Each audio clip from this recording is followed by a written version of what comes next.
Hey, what's up guys? So today I'm going to be installing a 185 degree Mopar thermostat in my 2000 Dodge Viper ACR. So it's a little bit of an involved process. So I have Cometic thermostat housing gaskets, that Mopar 185 degree thermostat that's stock on the 2003 Plus. That's a bird.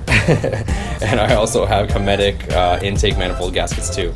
So let's get started with that. First things first, I am going to take off the windshield cowl, so this has to come off, so let's take that off and then we can start removing the bolts that hold on the actual manifold.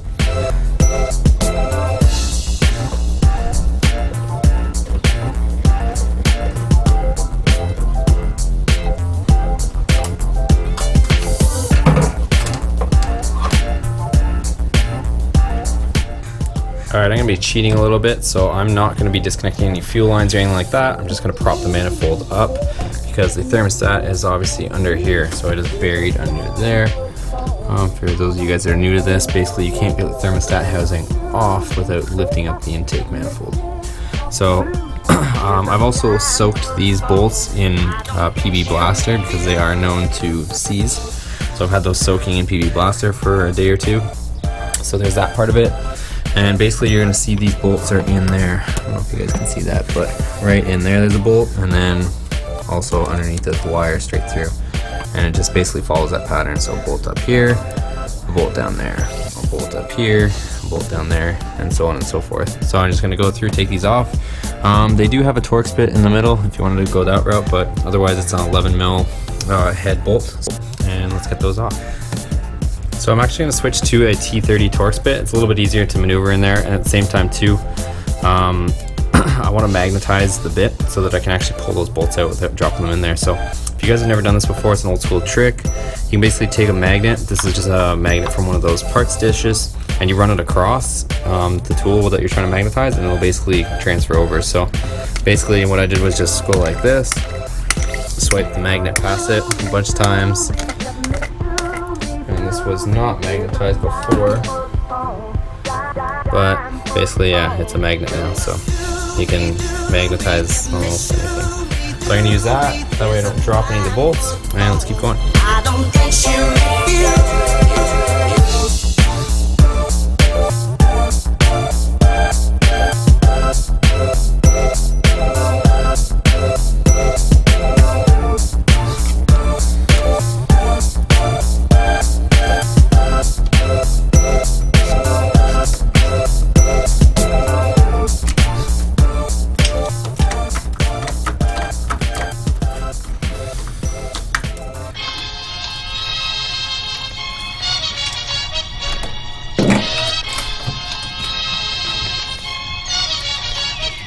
Okay, so as you can see, this is nicely propped up.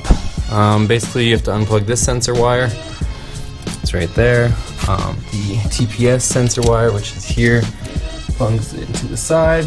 And then the best way to disconnect these hoses I found is just to take them off the steel here. So the steel barbs, because they slide off there nicely. I started trying to take it off from the plastic tee, and those things are just mated to each other at this point. So another thing to kind of mention is this car is new to me, so I don't have the full history on it, but some of these intake manifold bolts were literally just sitting there. They weren't even tight, so I don't know if that's maybe they've had it off before and maybe didn't torque them the last time, or maybe that's something to check for on your own. I mean, you don't have to disconnect anything, or it really doesn't take anything for you to inspect those and basically just see if they're torqued, but I'd say almost half of them were barely even tight or in there, so that's something you definitely want to check. So this definitely has lots of room to work. So basically you can see this here, and these gaskets are just going to come off nicely. So this is a pretty easy way to do the thermostat. So as long as everything comes out clean here, you can basically see these gaskets are coming off nicely. Some of you Viper Gyros might know if these are the OEM ones better than I would, but yeah, that basically just came out of there clean. Both mating surfaces are nice and clean, so no scraping to do there, which is nice. So let's see if this one comes off just as easily. Okay, I think this one's going to come off nice as well, which is always a bonus, of course. And the back here, which is, the back is a little bit tighter obviously than the rest. So there we go. Okay, the back one almost is out clean. Okay, so it came out in 2 pieces because this gasket is brittle, but it did come off clean as well. So there is the 2 gaskets, and we will go ahead and probably find a bunch of random stuff that's in this valley after a million years, but let's go ahead and remove this hose. Because you don't technically have to, because the housing isn't going to come off the car, but it might just be nicer just to have things out of the way. But let's see if these bolts crack loose first, actually, before we get too carried away here. Okay, so I did actually wash the car before this, or the engine I should say, just because I wanted to make sure there was no crap that was going to fall into these valleys and into the intake. So I do have a little bit of water in the bottom here, so I'm just going to use this Mighty Vac to kind of suck out the water that's sitting in these valleys, because it doesn't self-drain, or it doesn't appear to anyways. So I'm going to suck that out and then we'll begin. Okay, so thank God my 3 bolts on this housing actually did crack loose.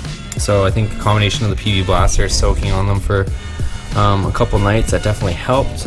And also I read a tip too where somebody said that if you, they called it wrapping, basically they're tapping really hard on those bolts.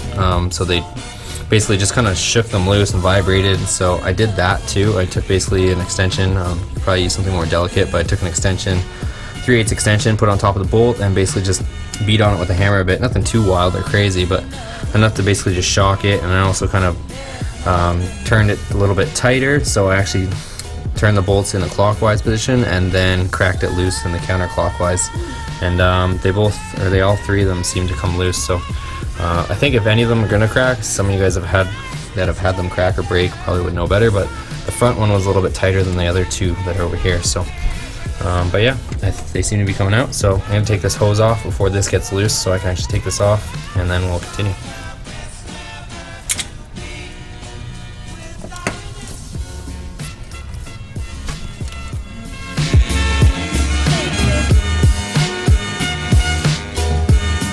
Okay, so hopefully you guys can see this. This is basically the remnants. The gasket material is almost turned into dust. I didn't have any leaking outside of this, but this gasket's all kind of baked on here, so definitely gonna have to do some cleanup there. Another thing to mention is a lot of people do change this gasket at the same time, this rubber connection for the PVC, or sorry, PCV, I always get those mixed up, so positive crankcase ventilation. So a lot of people will replace this ground at the same time. If yours is kind of damaged or old looking, I probably could replace it, but I'm not going to at this point. You guys can hate me for that one, but I'm leaving this for now. And this is actually on back order for 2 weeks, so I want to get my car up and running is the main reason. So I'm going to clean this up, and I will show you the other side of the housing too and what that thermostat looks like. Alright, so here's the other side. This is where the thermostat is in, and this gasket is just million years old and toast. So this should pop out. I might have to pry it and use 2 hands. I don't think I can do it with 1 hand with you guys. One thing I want to show too is these are the 3 bolts that came out of the housing, and I kept them in order. So this one is absolutely covered in PV blaster, and you can see it dripping there. So that definitely helped. As far as corrosion wise goes, they weren't the cleanest, but they weren't the dirtiest. And here's the last one. This one wasn't too bad. So these are all in the direction facing the vehicle. So this is the front one, passenger side, and driver's side. I would say the passenger side looks the gnarliest out of all of them. So I don't know how well you can see that, but there definitely is some crud and buildup on there. So I had no issues with them coming out. So I would recommend you do the same. PV blaster on them, 1-2 days. Give them a shot each night as much as you can. Because I could do it with the manifold on, so I actually just kind of got the straw in there and did it and left it, and then do that wrapping thing on them.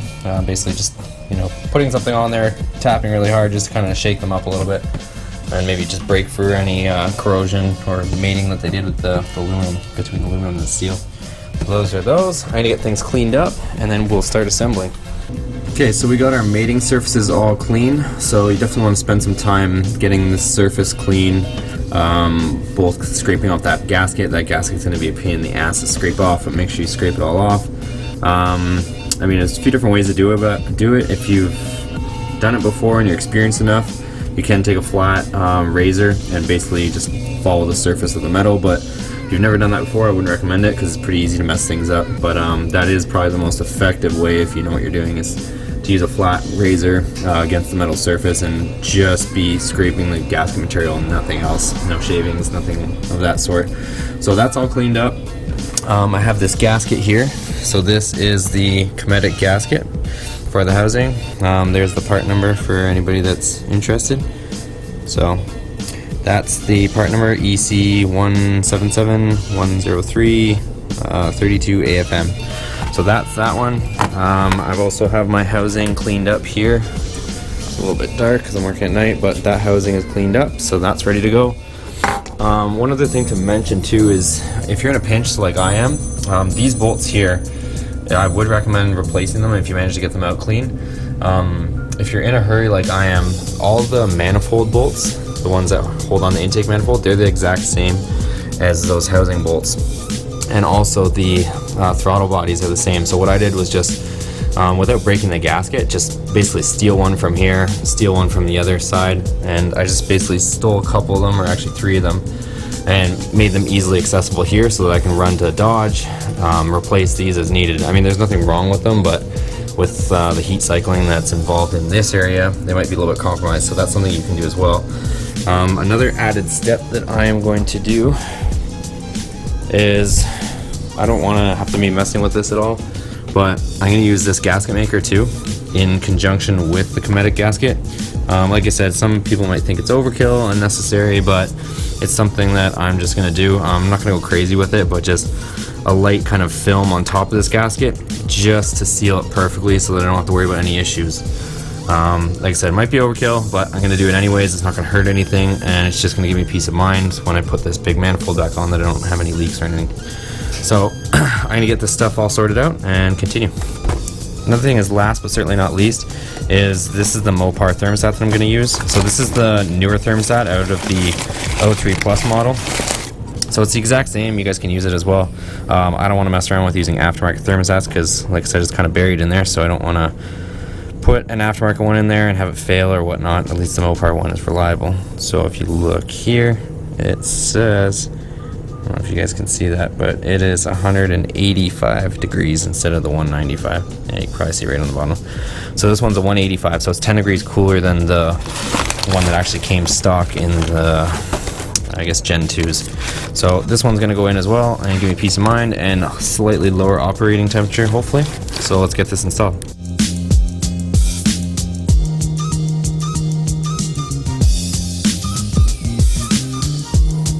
Okay, so the thermostat is installed and the housing is tight, and now I'm going to go ahead and put the new Cometic intake manifold gaskets on. If you're looking for a part number, here's the part number, C5827039. And one thing you want to take note of is you're going to see on the original OEM gaskets these little tabs, kind of push clips here. So this is one removed. Basically what you're going to want to do is you're going to want to transfer these over to the new gaskets. You could probably buy new ones, but they don't really do much outside of just basically hold the gasket in place while you put the bolts in. So basically to get the old ones out, just tear the gasket like this and the old one comes out, and then you're ready to transfer it just by doing that. So tear all these out, tear the old gasket, it doesn't take much force, just like that, pop this out, and you're ready to transfer it to the new one. So the last one here, and that's it. So I got my 4 clips. We'll install those in the gasket, lay the gaskets on, and we're ready to put the intake manifold back on.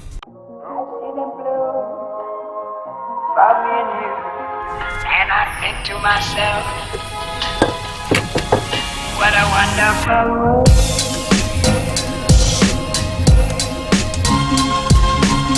Alright, so the intake is installed and torqued down. It is a bit of a bitch to get all these bolts tightened, just to try to find an arrangement of extensions and whatnot that can fit through here. 1/4 inch stuff seems to work the best. Only other thing to do once you get this tightened down, another thing I want to mention when you do tighten it down is make sure the gaskets don't shift at all when you put this on. So I did find when I placed this down, even though there's the peg on opposing ends that holds that gasket in place, the center or the middle of the gasket on each side had a tendency to kind of sag a little bit. So before you start cranking stuff in, double check your gasket didn't sag in the middle like mine did. And it's not that it sags per se, but when you put the intake on, it kind of pushes it, and depending on if you landed, one of the sides landed first, it might drag the gasket down a bit. So I did find that. But other than that, that's pretty much it. Only other thing is to basically install the clips and stuff that you removed. So there's this plug that has to be plugged back in. These hoses, which are straightforward. These hoses just slide on, so attach these four there, and then also your throttle position sensor here. Easy enough. That just clicks on. And these ones aren't too bad. Maybe you could probably replace these hoses if you wanted to, if your car was a little bit older. Mine kind of feel a little bit rock hard or plastic, but they do seem to be doing the trick. There's that one and the top one, so these ones just slide on. But yeah, I would definitely remove them from here as opposed to trying to take them out of anywhere else, just because getting the rubber hose off these barbs is a little bit simpler than trying to remove this plastic connection or anything like that in the middle. So that's that. This is on, and that's basically it, guys. So the thermostat's done. If you haven't already seen it, for my rad replacement video, I'll link that one as well below. So the rad replacement, how to get that removed and back installed. And also I have another video on how to change the radiator hoses and flush the coolant, which is another video which I'll post as well in the link in the description below. So that's it, guys. Hope you enjoyed this video, and check back for more videos. What we do here is go back.